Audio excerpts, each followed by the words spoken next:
District and session courts Islamabad में बानी PTI और बुशरा बीबी की दौरान इद्दत निकाह केस में सजा के खिलाफ मरकजी अपीलों पर समाअत जारी है। जज अफजल मजूका ने रिमार्क्स दिए कि प्रोसिक्यूशन की जिम्मेदारी है कि वो साबित करे कि इद्दत पूरी नहीं हुई। मजीद जानते हैं डॉन न्यूज़ के नुमाइंदे उमर मेहताब बढ़नी से। उमर, अपडेट कीजिएगा। जी बिल्कुल। डिस्ट्रिक्ट एंड सेशंस जज अफजल मजोका बानी पीटीआई और बुशरा बीबी की दौरान इद्दत निकाह केस में सजा के खिलाफ अपीलों पर समाअत कर रहे हैं।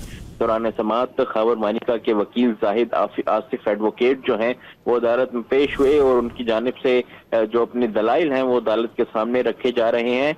आज जो है ये आखिरी दिन है जिसमें अदालत को जो है इन अपीलों पर फैसला करना है और उम्मीद यही की जा रही है कि आज तकरीबन शाम तक जो है ये फैसला मरकजी अपीलों पर अदालत की जानिब से सुना दिया जाएगा।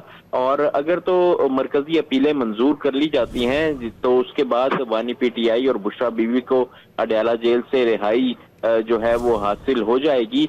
तहम अगर मरकजी अपीलें मुस्तरद होती हैं तो फिर जो वकला की टीम है बानी पीटीआई और बुशरा बीबी की वो इन अपीलों को इस्लामाबाद हाई कोर्ट ले जाएगी और वहां पर जाकर इस अदालत का फैसला चैलेंज करेगी।